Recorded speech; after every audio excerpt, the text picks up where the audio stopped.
Bapak Ibu hadirin sekalian, salam sehat dari kita semua untuk kita semua tentunya.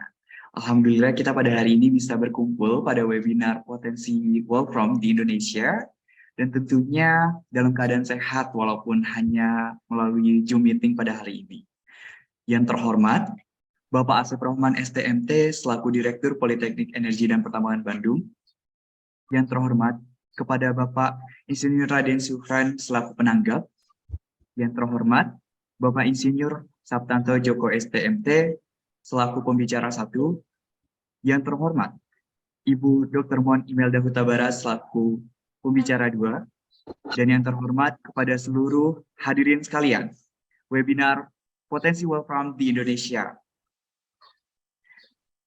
Yang pertama-tama, marilah kita panjatkan puja dan puji syukur atas kehadirat Tuhan Yang Maha Esa, yang selalu senantiasa melimpahkan rahmat, taufik, dan serta hidayahnya.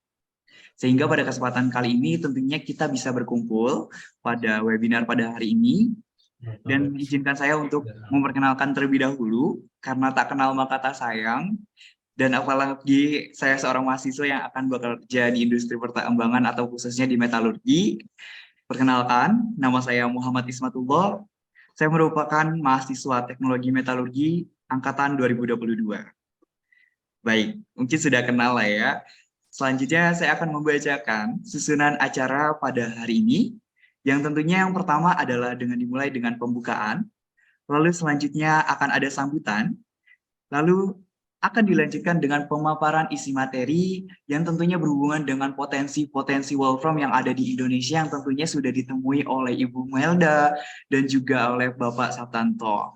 Nah, selanjutnya juga tentunya bakalan ada sesi tanya jawab, di mana ini merupakan kesempatan buat hadirin sekalian untuk menanyakan, untuk memberi atau mendapatkan informasi lebih lanjut apabila masih ada yang bingung atau bagaimana.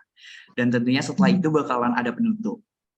Baik, untuk mempersingkat waktu, acara webinar ini akan kita segera mulai. Selanjutnya, yaitu akan dilanjutkan dengan sambutan yang akan disampaikan oleh Bapak Asep Rohman STMT selaku Direktur Politeknik Energi dan Pertambangan Bandung.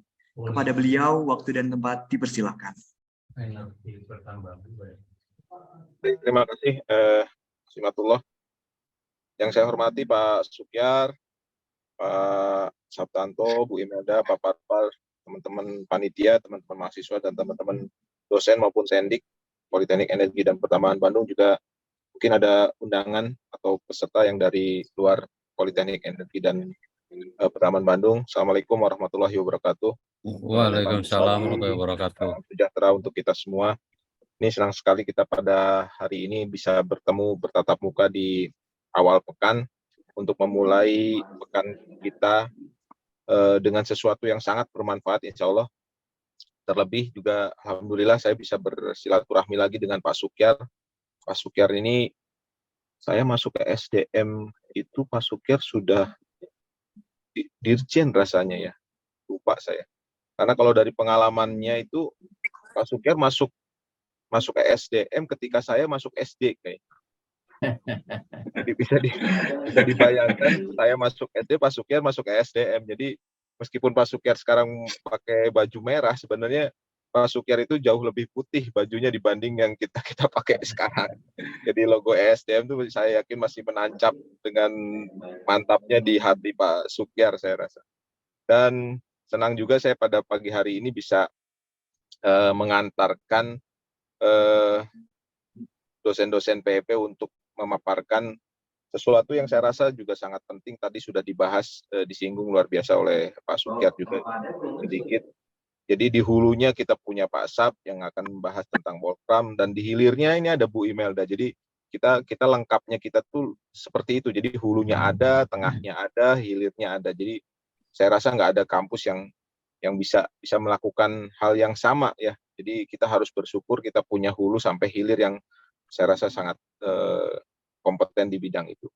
Jadi silakan teman-teman berkegiatan. Sekali lagi terima kasih, dan mudah-mudahan apa yang nanti disampaikan Pak Sukyar untuk menanggapi apa yang dipaparkan oleh Pak Sabtanto dan Bu Imel akan memperkaya lagi khasanah kita tentang Wolfram maupun secara umum tentang logam tanah jarang yang sekarang ini menjadi fokus bangsa kita maupun dunia, saya rasa ya Bu Imel. Jadi silakan berkegiatan. Nah, Pak Sukir ini kan sekarang posisinya sudah berpindah dari kementerian ke industri, tentunya akan memberikan insight-insight yang saya rasa luar biasa dari dua sisi itu. Jadi dari sisi pemerintahnya Pak Sukir punya pengalaman, punya expertise, juga nanti dari industrinya sekarang isu-isu yang sedang berkembang di industri mungkin bisa memberikan wawasan yang lebih baik kepada kita semua. Saya rasa itu Pak Saab, Bu Imel, Pak Sukyar, dan Mas Imatullah silakan berkegiatan. Terima kasih dan mohon juga dipandu dengan baik oleh Pak Parpar. Terima kasih. Assalamualaikum warahmatullahi wabarakatuh. Waalaikumsalam. Waalaikumsalam warahmatullahi wabarakatuh. Terima kasih kepada Bapak Asep Rohman STMT atas sambutannya, dan betul sekali bahwasanya PEP ini lengkap ya, dari mulai hulu hingga hilirnya juga ada kayak gitu. Mungkin tanpa lama-lama juga bahwasanya juga para hadirin sekalian juga udah gak sabar untuk menambah wawasan kita semua, dan tentunya ilmu-ilmu bermanfaat yang pada hari ini bakalan kita dapatkan banyak banget tentunya. Mungkin di sini bakalan dilanjutkan oleh moderator keren kita. Di sini juga udah ada Bapak Priyatna. Halo Bapak. Halo, selamat pagi, Sunatullah. Pagi Bapak, gimana Pak? Sehat Pak? Alhamdulillah, membahagiakan sekali. Hari ini Alhamdulillah. komplit. Iya, betul sekali Bapak. Berarti udah semangat banget nih ya Pak mau mimpin acara pada hari ini ya Pak? Insya Allah. Iya betul Pak, keren banget bahwasanya ya Pak ya. Dan tentunya pada hari ini kita bakalan banyak banget mendapatkan ilmu bermanfaat ya Pak ya. Insya Allah, insya Allah. Insya Allah. Baik, mungkin langsung aja saya serahkan langsung kepada moderator kita, yaitu Bapak Insinyur Priyatna. Kepada Bapak Priyatna dipersilakan. Ya, terima kasih, Sunatullah. Assalamualaikum warahmatullahi wabarakatuh. Hari membahagiakan bagi kami, ini adalah bagian daripada kegiatan UPPM, ya, penelitian dan PKM di tahun 2022, di mana Ibu Imelda punya penelitian ke Bangka bersama Pak Sabtanto, dan saya adalah orang ketiga yang diajak. Dan di sini akan menyampaikan paparannya selama 50 menit masing-masing. Kemudian di akhir kedua presenter itu nanti Pak Sukyar akan memberikan tanggapan. Kemudian di sini juga alhamdulillah telah hadir ya, mencapai 76 peserta. Nanti untuk di sesi diskusi setelah Pak Sukyar menanggapi, boleh bertanya langsung raise hand atau menulis di kolom chat. Saya kira itu tata tertib seperti biasanya sudah lazim ya. Baik, sebelum menyampaikan, sebelum mempersilahkan Pak Sabtanto untuk memaparkan materinya, baiklah, apa itu wolfram? Yang dikenal dengan nama tungsten ya, suatu unsur kimia dalam tabel periodik yang memiliki lambang W, nomor atomnya 74 dan punya massa rumus 184. Istilah tungsten ini berasal dari bahasa Swedia ya, yang berarti batu berat. Nah itu kita ingat batu berat, dan karena kekerasannya dan massa jenis wolfram itu ya yang tinggi, memberikan bisa diaplikasikan untuk militer sebagai penembus, dan kemudian senyawa wolfram juga sering dipakai sebagai katalis di berbagai industri. Saya kira itu perkenalan. Tentu lebih dalam nanti kedua narasumber dan penanggap sudah memahami sekali apa itu WhatsApp. Yang pasti wolfram ini sangat langka, logam langka, jadi dengan penelitian yang ke depan mudah-mudahan lebih maju, dan kita akan menambah kekayaan sumber daya alam di negeri kita. Baik, kita akan perkenalkan dulu Sabtanto Djoko Suprapto. Pak Sabtanto, eksplorasi mineral logam selama 25 tahun di Badan Geologi mulai tahun 90 sampai 2015. Ya, pada kurun waktu 93-98, Pak Sabtanto diperbantukan pada eksplorasi logam di beberapa perusahaan. Telah menulis 16 artikel ilmiah, 13 artikel ilmiah populer, 9 publikasi khusus, dan 5 modul. Menyelesaikan pendidikan S1 UGM dan S2-nya di sama-sama di geologi Unpad. Ya, pengalaman kerjanya ini sederet, dan kemudian juga aktif di kegiatan publikasi, ya, mulai dari redaksi majalah Geomatch hingga kini sekarang juga terdapat sebagai dewan redaksi di majalah Get Me yang tahun kedua, Geologi Tambang dan Metalurgi. Ini sederet. Nanti ini silakan, nanti akan saya share kepada peserta ya filenya. Siapa tahu ada yang ingin melihat berjumlah karya ilmiahnya untuk melakukan kerjasama tentang penelitian, dan juga menulis ilmiah populer ya, juga membimbing para mahasiswa begitu banyak untuk menulis di GEPMI dan di Berita Yagi. Ya, alhamdulillah Pak Sukyar, saya sampaikan bahwa mahasiswa PFP sudah ada yang berani menulis di Berita Yagi di Desember 2022. Ya, itu berkat pembinaan dari Pak Sabdanto. Ini ada sejumlah publikasi itu sudah itu. Itu saya kira ya sebagai pendahuluan. Mari kepada Pak kita simak pemaparan tentang Wopram oleh Pak Sabdanto. Nah, Pak Sabdanto, kami persilakan. Terima kasih Pak Moderator, Pak Parpar, izin share screen. Baiklah Bapak Ibu para mahasiswa, Pak Direktur, Bapak Suhyar yang kami hormati, serta para dosen PFP Bandung yang kami banggakan, serta yang kami hormati para peserta webinar. Baiklah, saya akan menyampaikan topik tentang ini. Jadi kalau topiknya potensi wolfram di Indonesia, ini topiknya rada geologi, badan geologi sekali ini. Jadi karena 25 tahun saya di badan geologi udah terbawa otomatis ke bicaranya se-NKRI, tapi ini akan di akhir akan saya sampaikan hasil penelitian bersama Bu Imelda. Itu menjadi termasuk kunci ketika kita mengembangkan potensi wolfram di Indonesia.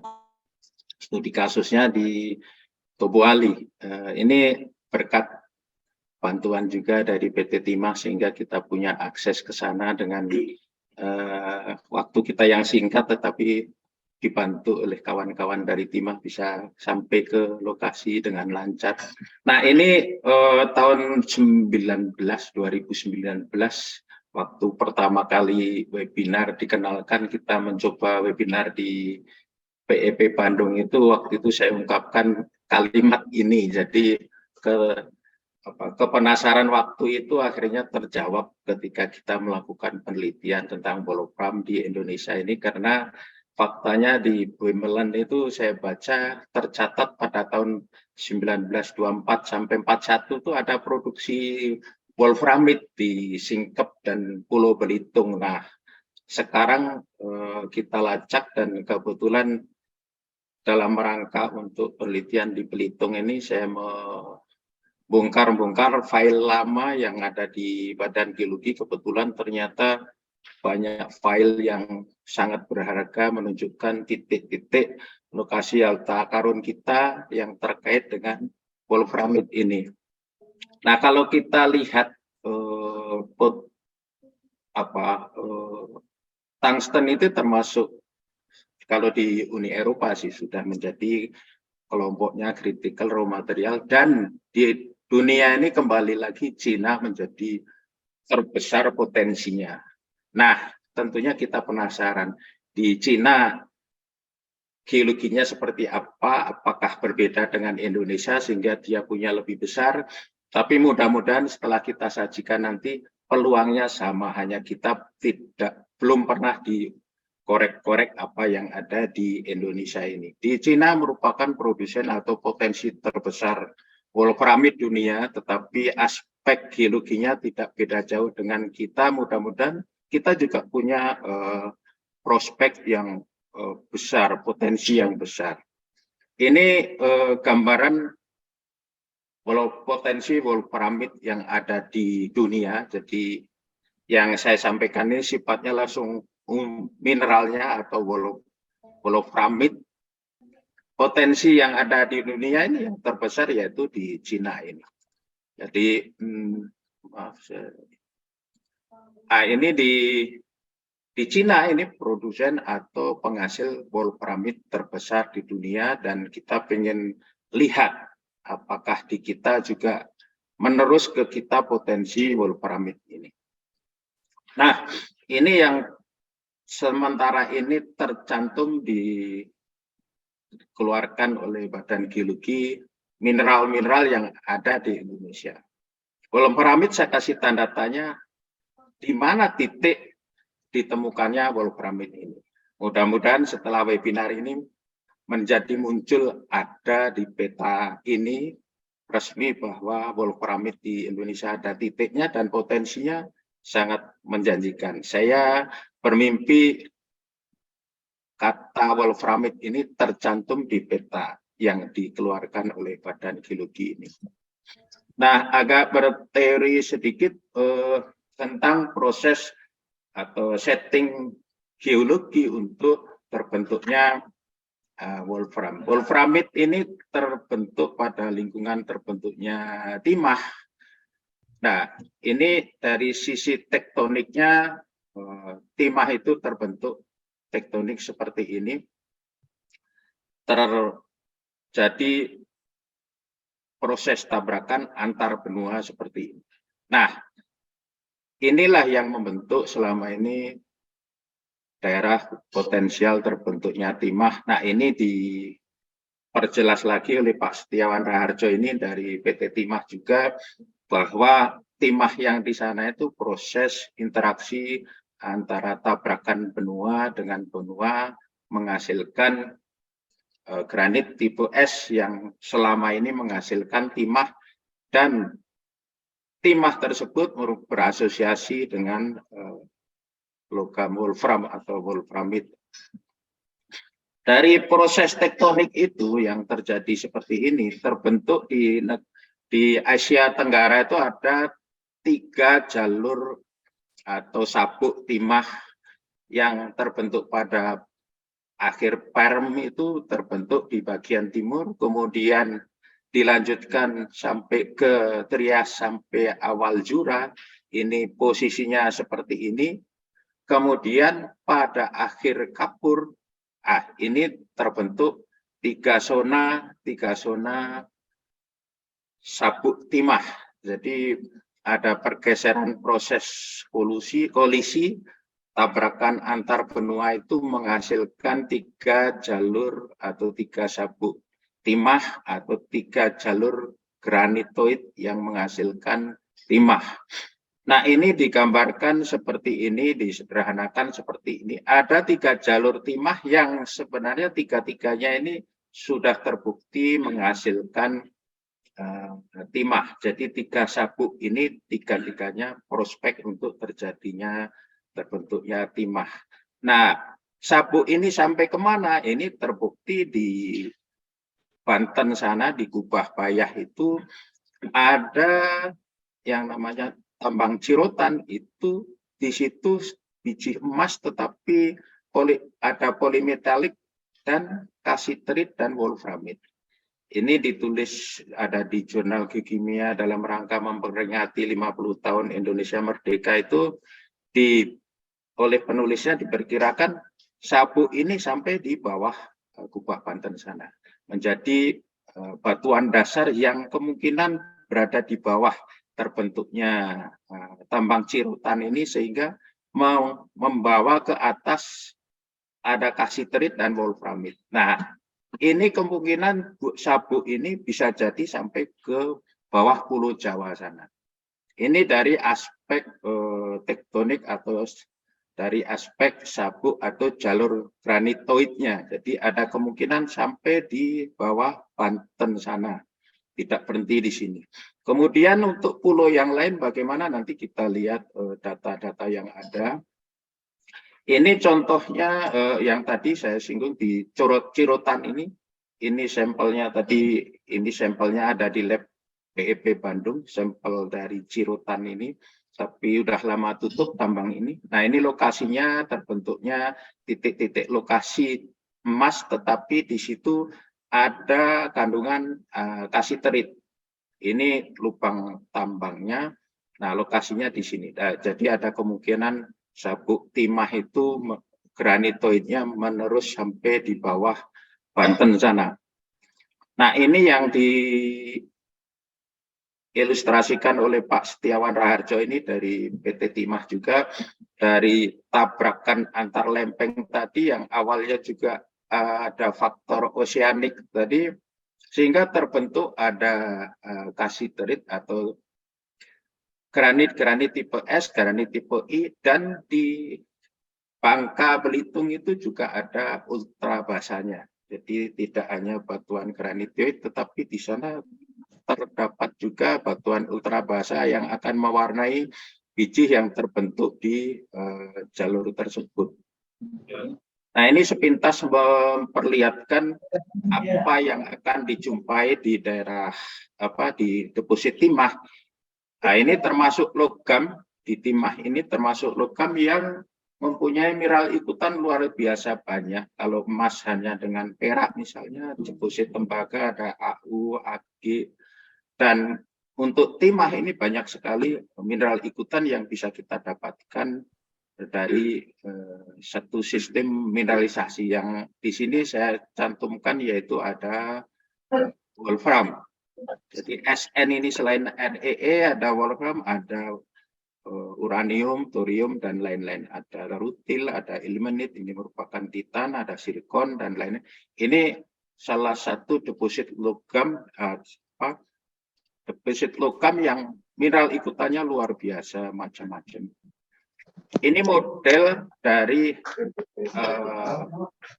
salah satu magma ini apabila kita modelkan satu intrusi atau satu terobosan ini bisa terbentuk model seperti ini.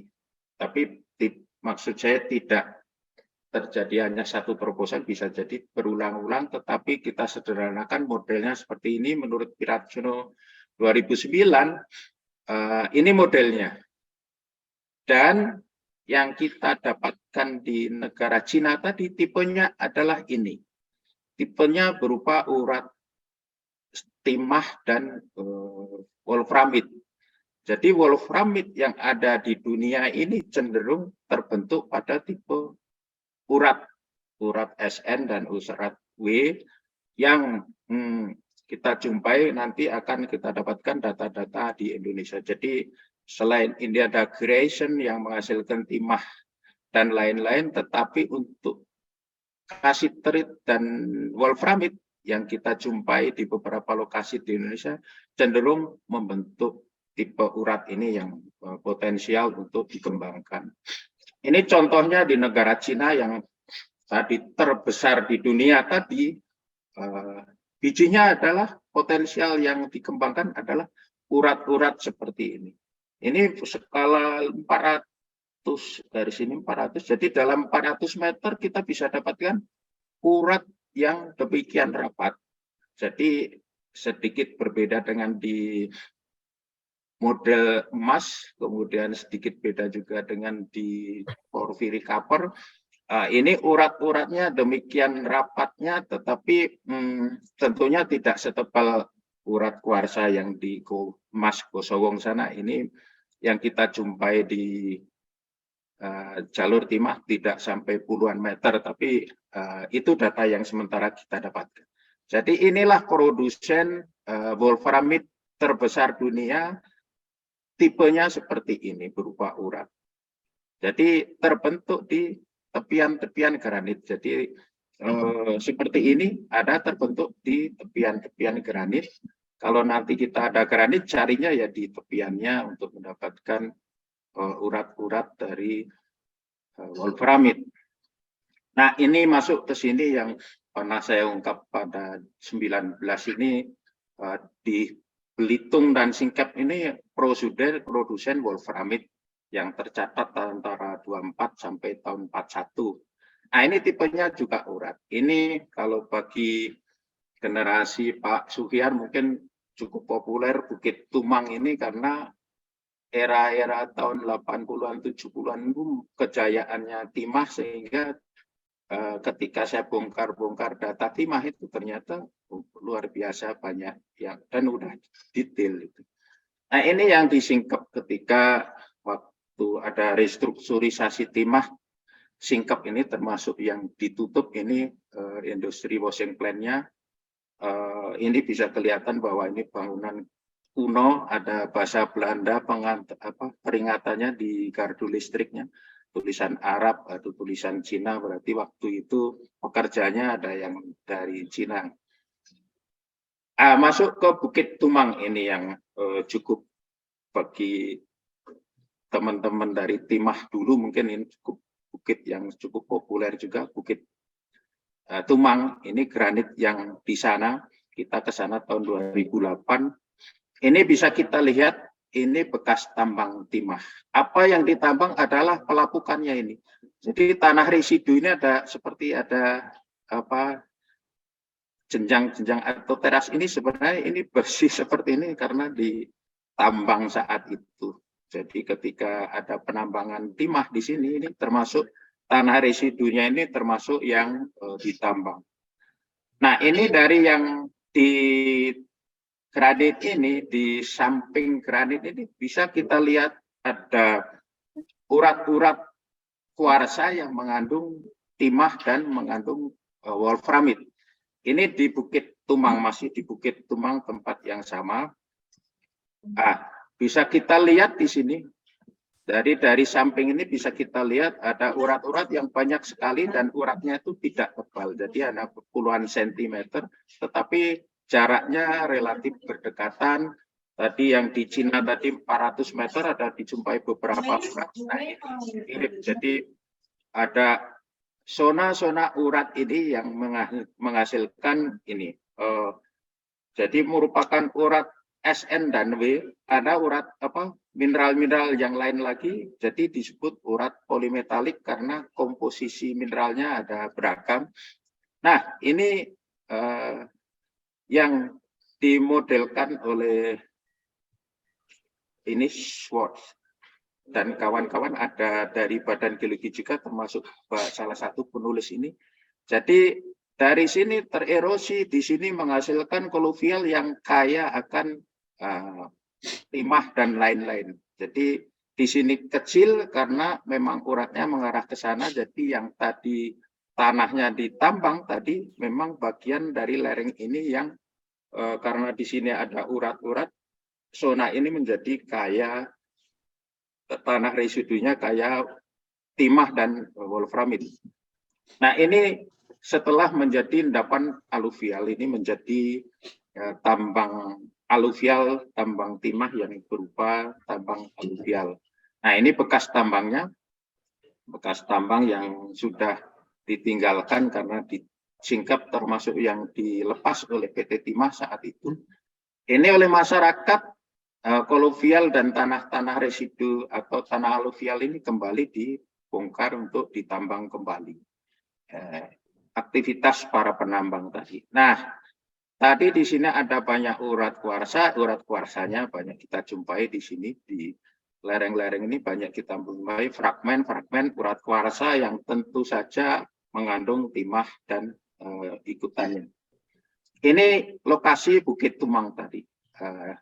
Ini kenapa tambangnya sampai ke laut, ya memang tambang aluvial timah itu mengikuti alur Sungai Porba yang ketika saat terbentuknya endapan ini Selat Malaka masih berupa daratan sehingga seolah-olah laut air sungainya sampai ke arah laut.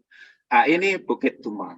Bukit Tumang ini pantai berdaun, tempat para penduduk mengambil menambang timah aluvialnya.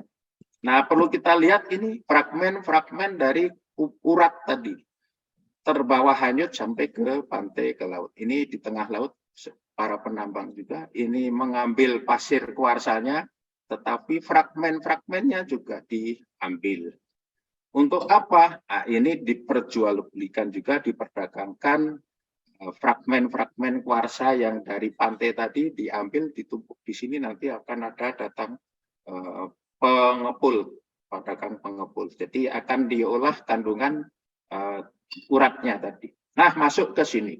Ini data lama, tetapi ternyata luar biasa dari hasil penelitian, hasil rangkuman dari satu tulisan yang di dalamnya juga ada dari tenaga ahli dari Badan Geologi. Ini titik-titik lokasi, ini tandanya yaitu bulat merah ini dijumpai timah, urat timah wolfram primer. Ini merah ini urat timah wolfram. Di Karimun kita jumpai titik ini. Kemudian di Kundur dijumpai. Kemudian juga di Batam dan Bintan. Kemudian di Bangkinang, di Riau sana juga dijumpai ini. Ada urat-urat SN wolfram primer. Kemudian kalau singkap ini lokasi tadi Bukit Tumang tadi kita jumpai urat-urat tadi. Ini memang dijumpai juga urat SNB. Kemudian ada 2 titik lokasi. Ini lokasinya rada jarang berjauhan, tetapi ini data berupa deposit primer. Nah, kalau deposit primer itu udah luar biasa, bisa kita dapatkan jejak kalau depositnya berupa primer.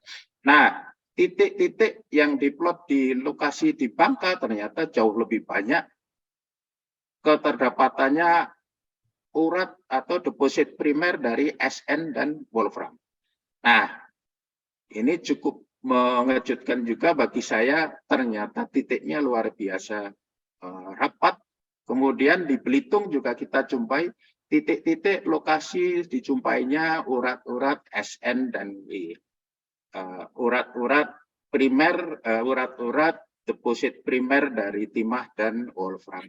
Nah, ini lokasi tambahan satu lagi, ada lokasi ditemukan ketika kita penelitian di sini. Di peta sebelumnya ini di lokasi ini tidak ada tanda-tanda merah, jadi ini merupakan temuan baru. Kalau kita bandingkan dengan tulisan ini, termasuk kita temukan tambahan titik baru di Tobuali tadi, di Bangka Selatan.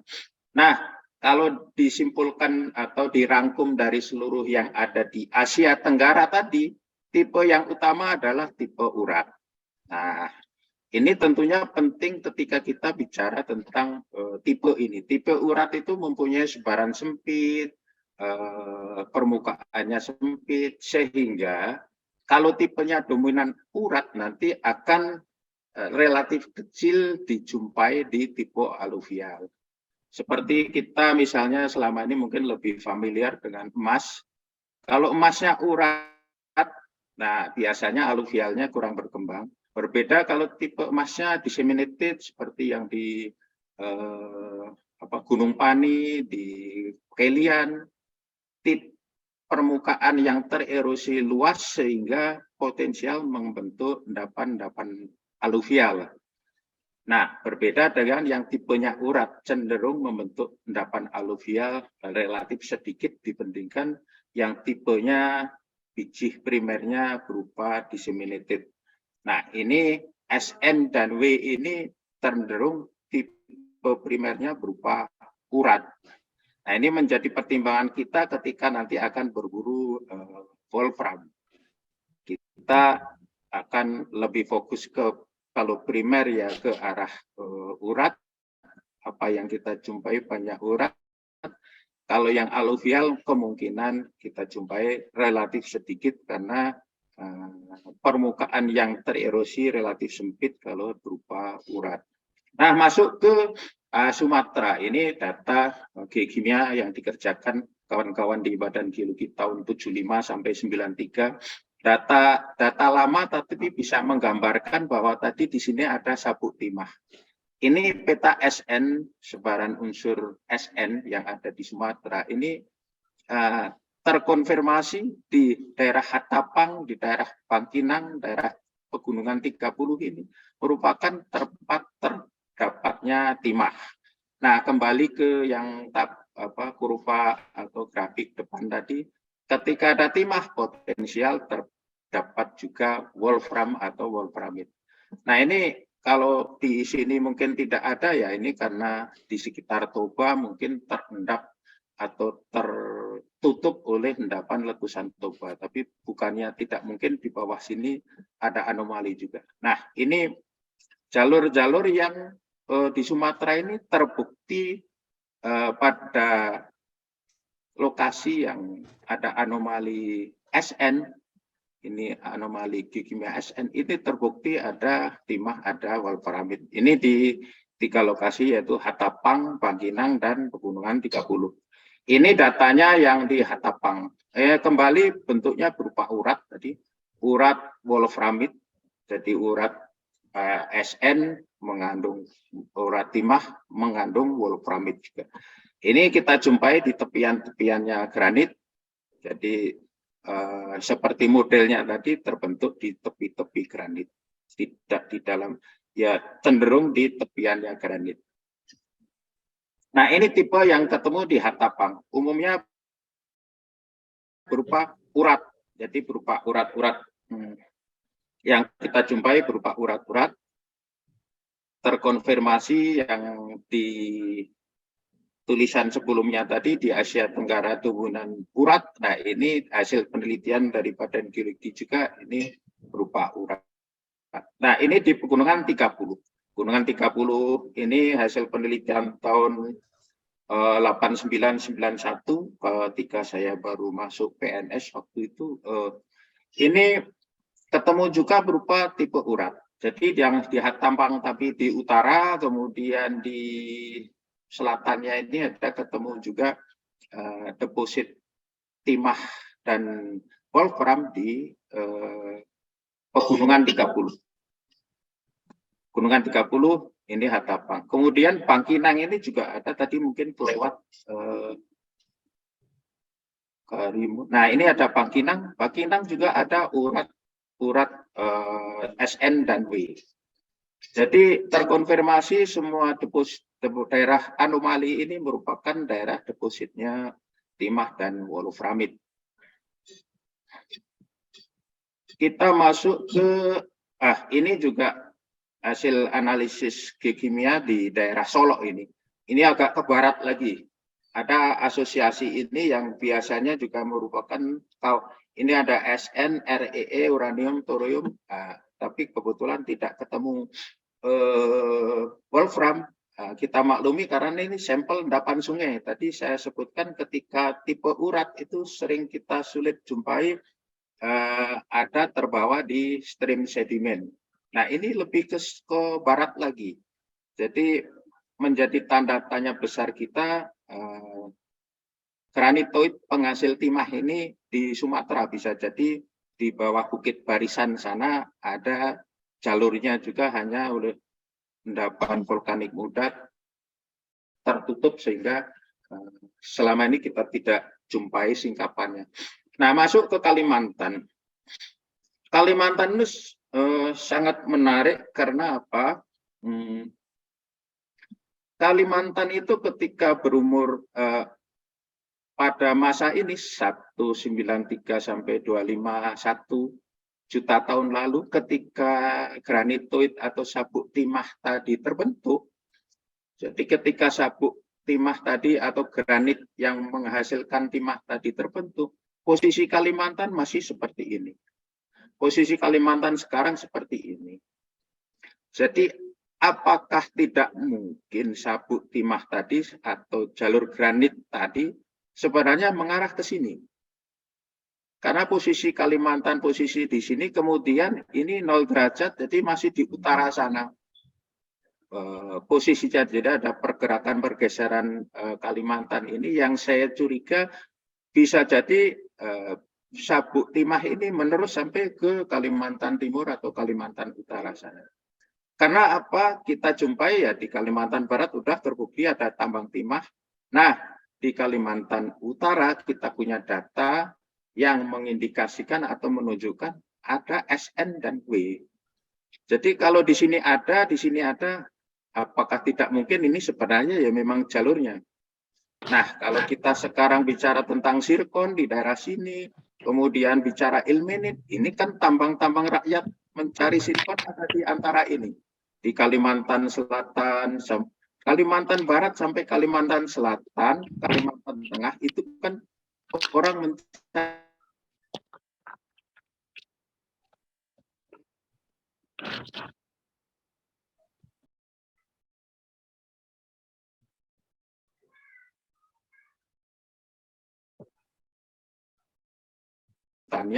ilmenit juga kita jumpai di situ dari hasil penambangan rakyat.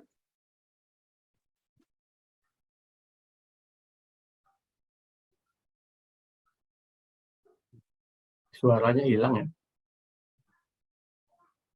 Di sini ada tambang timah, di sini nanti kita lihat internetnya.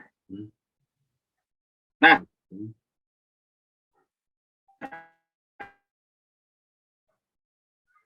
halo Pak. Halo, halo. Gangguan suaranya, Pak. Peta suaranya.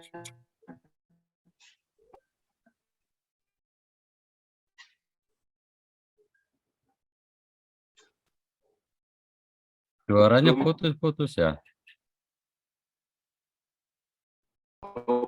Putus-putus ya.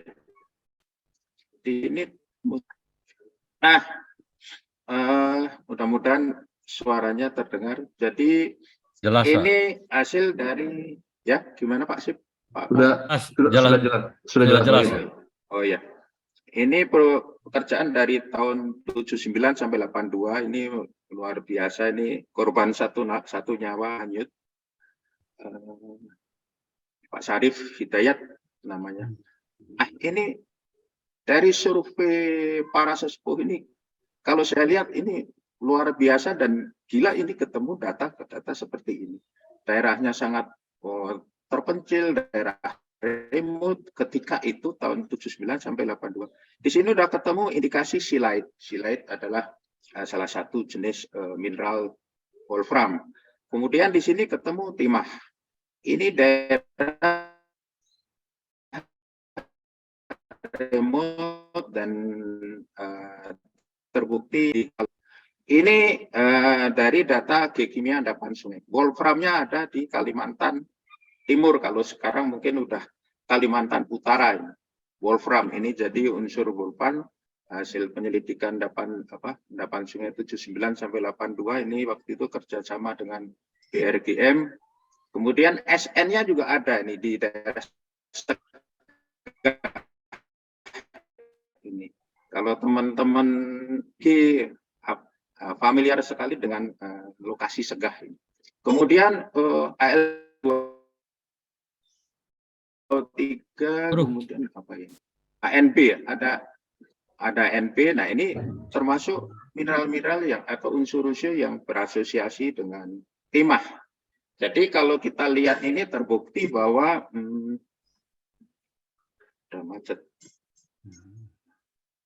Di Kalimantan Timur atau Kalimantan bagian timur ada muncul SN dan W, sehingga ya saya bermimpi dan mudah-mudahan benar dari Kalimantan Barat menyambung Kalimantan Selatan, Kalimantan Tengah itu yang di situ produsen zirkon besar-besaran di Indonesia, dari situ mineral ikutannya juga ada ilmenit, kemungkinan merupakan sabuk timah dan wolframit yang menyambung dari Kalimantan Barat sampai bagian timur dari Pulau Kalimantan.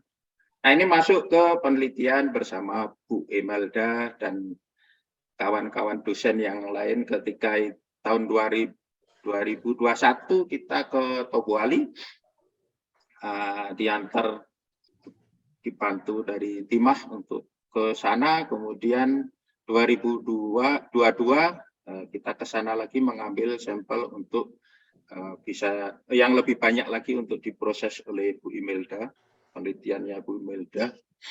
Nah, ini lokasi penelitian tim PEP ada di lokasi sini. Kembali ketika itu, ketika akan dibantu oleh timah, waktu itu kita harus mengirim koordinat di lokasi titik mana kita harus yang akan kita jumpai, akan kita kunjungi. Nah, waktu itu kita ya perkirakan di tepian granit ini. Kebetulan di sini di tepian granit, kemudian kita lihat yaitu deposit wolfram. Nah, ini ternyata di lokasi tersebut bukan hanya kita jumpai wolfram, tapi malah ada bekas tambangnya. Ini ada bekas tambangnya. Kemudian bisa kita lihat ini urat-uratnya yang kita ambil pada 2021. Nah, ini bisa kita lihat urat ini bisa kita jumpai rapat sekali. Jadi ini lokasinya kita ambil sampelnya, tidak jauh dari situ ada ketemu lagi. Jadi bisa kita jumpai urat-urat SN dan W atau timah wolframit ini kita jumpai di sepanjang jalan ini. Jadi fragmen-fragmen ini oleh masyarakat dipilih, dipungut, diambil. Ada bocor ini suara. Panitia tuh Ya, bocor, Bu. dimatikan panitia. Yang pos ya. Ambil ini urat yang kita ambil. Ahmad Jumarma nih bocor nih Pak. Panitia bisa di-mute. Nah, kerikil-kerikil ini banyak dipungut oleh penduduk, diambil SN dan W-nya. Jadi udah ada yang memanfaatkan fragmen-fragmen dari urat ini. Dia jalan, mengikuti jalan ini sambil memungut satu-satu, dia pilih fragmen-fragmen ini yang sekiranya ada SN dan W. Nah, ini di tempat yang sama, urat itu yang kita tumpai di tempat tersebut memotong granit tipe biotit. Ini urat kuarsanya memotong granit tipe biotit ini. Nah, di tempat sampling tadi banyak kita jumpai turmalin dan di lingkungan depositnya timah kita kenal dengan ada istilah turmalinisasi. Jadi memang turmalin ini akan sering kita jumpai ketika kita melakukan eksplorasi atau mencari deposit timah primer. Ini hasil dari lapangan tadi kita uji pakai SRF, pengujian pakai SRF. Nah, ini karena urat ya beda tembakan nanti hasilnya bisa beda jauh, tapi ini menjadi media kita untuk meyakinkan bahwa memang ada SN dan W di sini. Ini bantuan dari Tekmira dibantu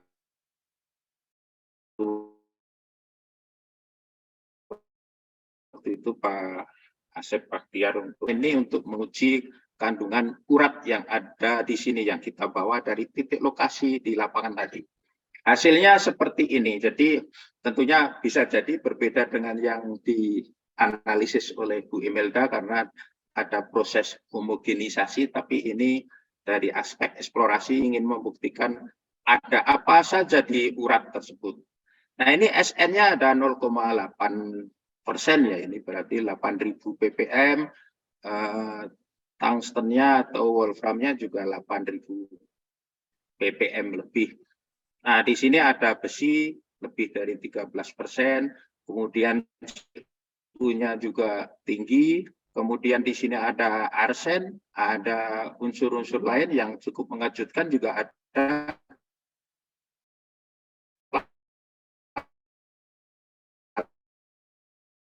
Nah, Putus-putus suaranya, Pak. ini untuk menggambarkan bahwa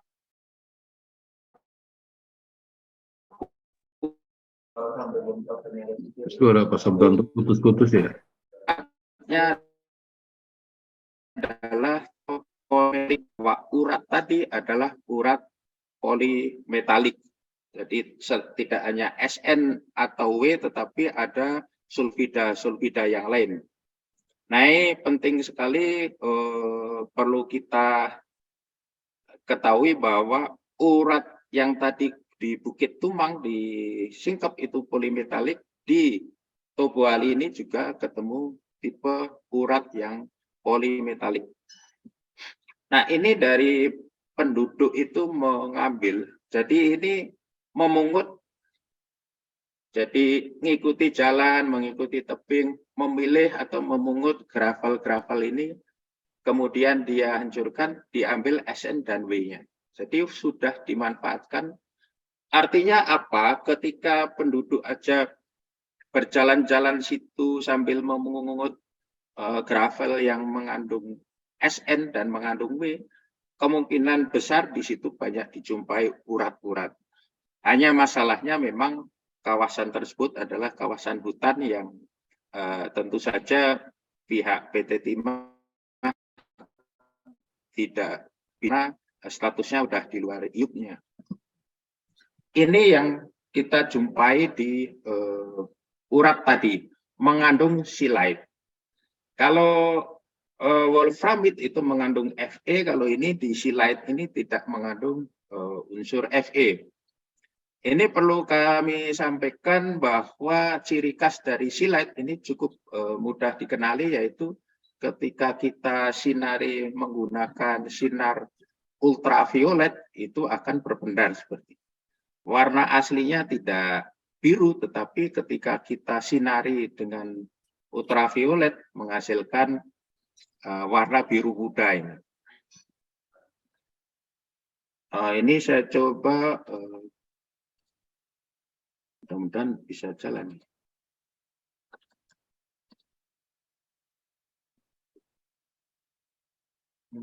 Ingin menampilkan videonya ini.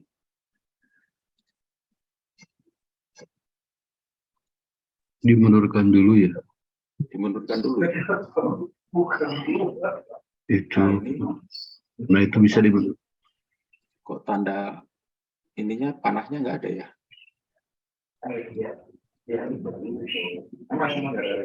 Oh, untuk play-nya. Play-nya kok nggak muncul?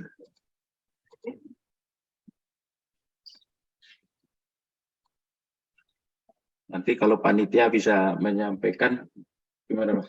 Ada.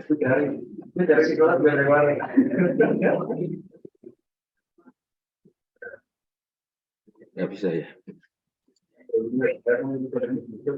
Nanti biar panitia yang mutar, saya kirim videonya ini. Nah, ini masuk ke kesimpulan. Enggak ini ya. Apakah videonya mau di-share-kan, Pak? Bisa? Minta tolong di-share. Iya. Boleh, Pak. Mungkin dilepas dulu share screen-nya dan akan dilakukan share screen oleh panitia. Ya. Mas Sapranto boleh kesimpulan dulu. Oh, itu. Oh ya. Boleh juga. Saya kesimpulan dulu aja ya. Udah kelihatan? Udah muncul, Pak?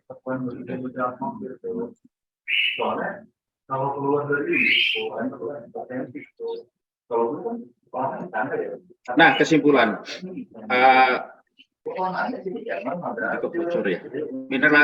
Mineralisasi wolfram ini terkait dengan intrusi. Jadi kalau kita mencari wolfram ya cari peta badan geologi yang ada granitoidnya atau granitnya. Nah ini yang di Bangka Belitung udah detail lah data tentang granit. Tetapi yang di Kalimantan Barat sampai Kalimantan Tengah dan Timur ini menjadi tantangan bagi badan geologi mengidentifikasi, sehingga metalogenik di jalur itu bisa direvisi kembali, dilengkapi kembali. Jadi granit di Kalimantan Barat sampai Kalimantan Timur itu tipe I-nya mana, tipe S-nya mana. Sehingga ketika kita eksplorasi tinggal mencermati jalur atau sabuk granitnya tadi. Kemudian yang perlu dicatat juga bahwa urat ini SN dan W ini berupa urat polimetalik. Ketika urat polimetalik yang dominan membentuk deposit primernya, akan kita jumpai relatif sedikit di aluvialnya. Bukan tidak mungkin ada di aluvial, tetapi berbeda kalau tipenya disseminated atau tersebar, dia banyak akan kita jumpai di endapan aluvialnya. Tetapi karena berupa urat, ya potensi di aluvialnya kemungkinan tidak seperti timah dan monasit yang di situ banyak. Kemudian terbentuk bersamaan dengan gresen ini. Kemudian yang di Topoali tadi bersama dengan REE, thorium, molib, dan ada platina yang kita analisis dari Topoali hasil penelitian PEP tadi. Nah, wolfram terdapat di Sumatera, Bangka, Belitung, Singkep, Bundur, Bintan, Batam, dan Kalimantan. Jadi di tempat kita jumpai timah terbukti ada deposit primernya dari SN dan W ini. Nah ini untuk saran supaya kita lebih meyakinkan lagi ya perlu didetailkan yang Pak Bu Ali tadi, benar-benar apakah keseluruhannya membutuhkan tipe urat. Nah, ini menjadi PR kita bersama, tidak hanya PEP Bandung, tentunya bagi instansi yang berkepentingan atau mempunyai tupoksi untuk mengawal potensi sumber daya wolfram ini perlu menindaklanjuti, memastikan tipe yang ada di daerah situ. Jadi sudah kita jumpai dan aksesnya cukup mudah, hanya masalahnya berada di kawasan hutan. Kemudian membuat model, tujuannya untuk membuat model, kemudian penelitian wolfram di daerah prospek yang lain. Tadi titiknya banyak sekali yang selama ini kita tidak, malah di petanya BSDMPB tadi kan wolframit tidak ada titik lokasinya. Padahal setelah kita lihat tadi data itu demikian banyak titik lokasi urat SN, urat timah dan wolframit. Kemudian tentunya karena tadi saya sebutkan mineral ikutan di timah itu banyak sekali. Tadi di Tobuali juga muncul niobium dan platinum. Ini perlu jawaban juga bagaimana keterlibatan niobium ini dan platinum. Niobium hal biasa ketemu berasosiasi dengan, tapi kenapa muncul platina di daerah Tobuali itu? Demikian Bapak Ibu, panitia mohon di-share filmnya tadi. 2 menit.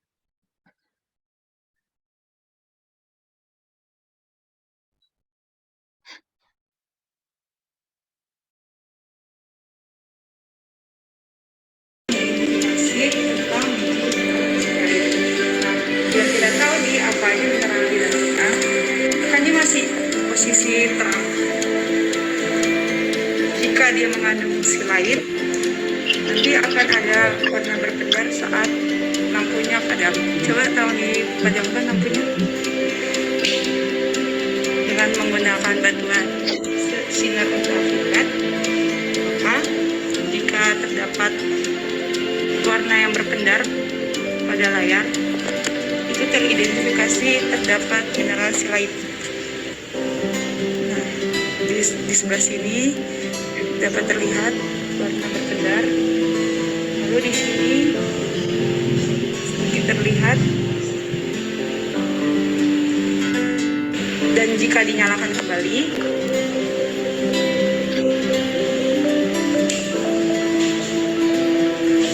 warna asli mineralnya ini sebenarnya gelap, tetapi jika dipadamkan nanti dia akan berpedar.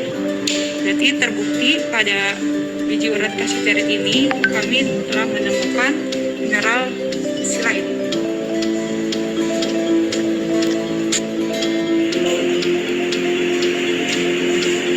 Berikutnya kita akan mengidentifikasi silaid secara bebas teknis menggunakan bantuan sinar UV.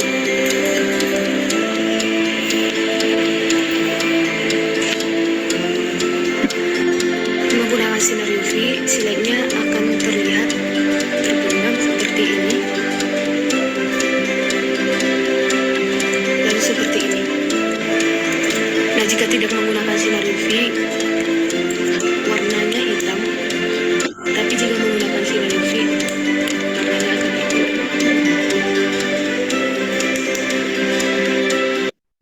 Baiklah, Terima kasih Pak Aditya atas bantuannya. Demikian Bapak Ibu, perlu digarisbawahi ini pentingnya kenapa saya menampilkan tadi silaid. Ini hasil sebenarnya tugas praktikum para mahasiswa di semester 3 itu membuat video ini, kemudian saya potong untuk presentasi di sini, dan perlu dicatat bagi para mahasiswa ini. Seperti di depan tadi kita ada geologi, ada tambang, ada metalurgi. Penelitian yang berat bagi saya ya bersama dengan Bu Imelda ini. Karena tidak cukup tembak dengan SRF, tidak cukup dengan ICP, unsurnya keluar semua, tetapi dengan ahli metalurga menceritakan mineralnya apa saja, karena nanti akan terkait dengan proses lebih lanjut. Demikian Pak Parper, Bapak Ibu, dan para mahasiswa. Assalamualaikum warahmatullahi wabarakatuh.